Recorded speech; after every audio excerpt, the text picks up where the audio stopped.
জীবনের এক অসমাপ্ত অধ্যায় রচনা করে মাঝপথে পাড়ি জমিয়েছেন না ফেরার দেশে একজন লড়াকু সৈনিক শরীফ উসমান হাদি, যার পুরো শরীর জুড়ে ছিল কলিজা। স্বপ্ন দেখতেন দেশটাকে একদিন শকুনের হাত থেকে চিরতরে মুক্তি করে দিবে, যেখানে থাকবে না কোনো চাঁদাবাজি, থাকবে না কোনো অন্যায়। বাংলার বুকে এমন সাহসী মানুষ 100 বছরে একটা জন্মায়। উসমান হাদি চলে গেছেন, রেখে গেছেন এক বুক ভরা বেদনা। তার স্ত্রীর কান্না যেন থামছেই না। একেবারে পাগল প্রায় হয়ে গেছে শরীফ উসমান হাদির স্ত্রী। বিয়ের পর একজন স্ত্রীর কাছে তার স্বামী পুরো পৃথিবী। সেই স্বামী যদি স্ত্রীকে রেখে চলে যায় না ফেরার দেশে, তবে সেই ব্যথা মানা যায় কি? অপরদিকে সন্তানের কাছে তার বাবা মরুর বুকে ছায়াদান করা এক বটগাছের মতো। কিন্তু ভাগ্যের নির্মম পরিহাস, আজ সেই ছোট্ট সন্তান তার বাবাকে হারিয়ে ফেলেছে। শরীফ উসমান বিন হাদির মৃত্যু পুরো দেশটাকে যতটা না ভোগাবে, তার চেয়ে বেশি ভোগান্তিতে পড়বে তার পরিবার। কারণ তাদের নিরাপত্তার চাদরে ঢেকে রাখা মানুষ আজ কফিনবন্দি। তবে মন বলছে হাদির পরিবার হাদিকে হারিয়ে ফেলাতে এতটা বিচলিত হবেন না, কারণ একজন সৈনিক নিশ্চয়ই তার পরিবারকে শিখিয়ে যায় কিভাবে প্রতিকূল পরিবেশে বেঁচে থাকতে হয়। হাদি একবার শত্রুদের উদ্দেশ্যে বলেছিলেন, মৃত্যুর ফয়সালা জমিনে নয় আসমানে হয়। আমি চলে গেলে আমার সন্তান লড়বে। হাদির সন্তান যখন বড় হবে, তখন সে নিশ্চয়ই বুঝতে পারবে তার শরীরে একজন শহীদের রক্ত বইছে।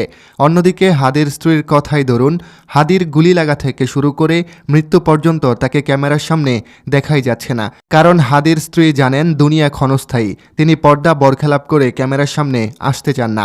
এই মহিষী নারী জানেন 80 বছরের জিন্দেগি পেরিয়ে গেলেই তার স্বামীর সাথে বেহেশতে মোলাকাত হবে। খোঁজ নিয়ে জানা যায় উসমান হাদির স্ত্রী অত্যন্ত পর্দাশীল একজন নারী।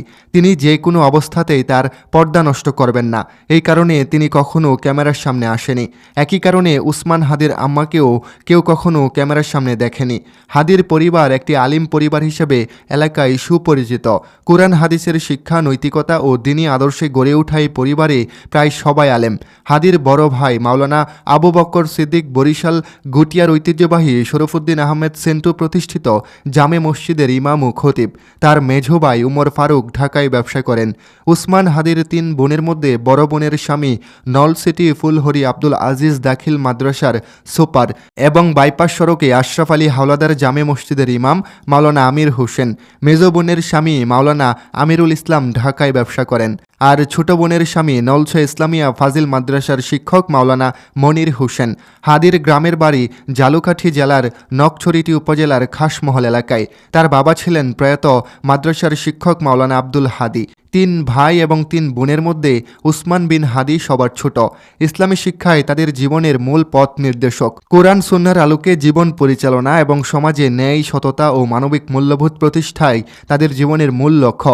জালকাঠির এনএনএস কামিল মাদ্রাসায় হাদির শিক্ষা জীবন শুরু। পরে তিনি ঢাকা বিশ্ববিদ্যালয়ে ভর্তি হন। তিনি ঢাকা বিশ্ববিদ্যালয়ের রাষ্ট্রবিজ্ঞান বিভাগের 2010-11 শিক্ষাবর্ষের শিক্ষার্থী ছিলেন। 2024 সালে শিক্ষার্থীদের বৈষম্য বিরোধী আন্দোলনে সাহসী ভূমিকার জন্য তিনি অনেকের কাছে বিশেষ পরিচিতি পান।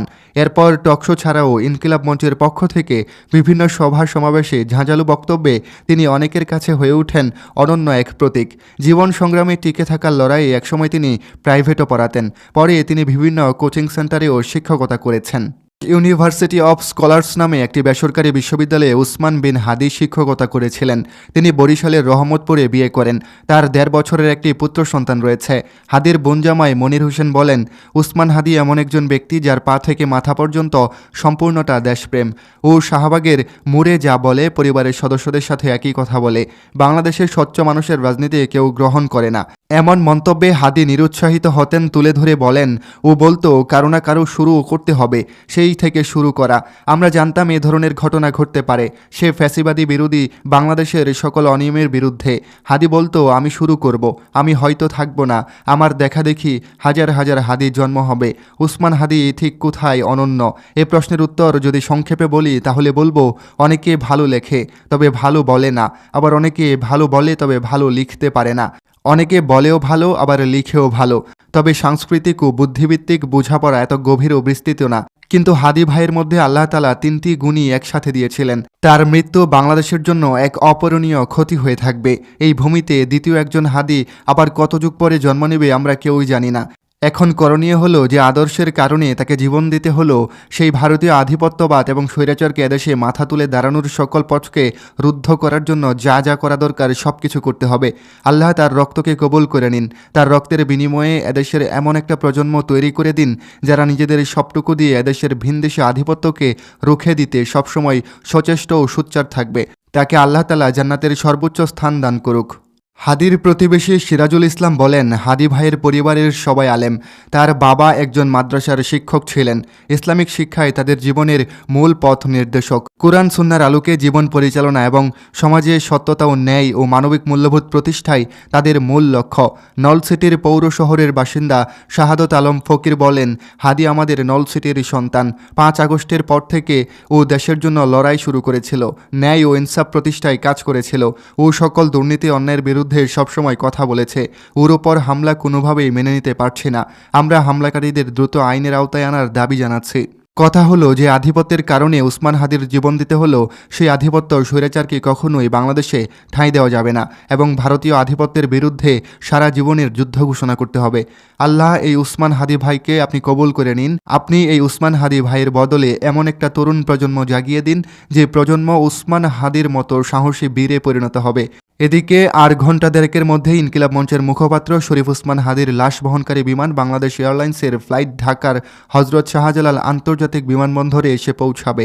সিঙ্গাপুরে বাংলাদেশের জাতীয় পতাকা মোড়ানো হাদির লাশ বিমানে তোলার ছবি আমাদের দেশে ইতিমধ্যে পৌঁছেছে।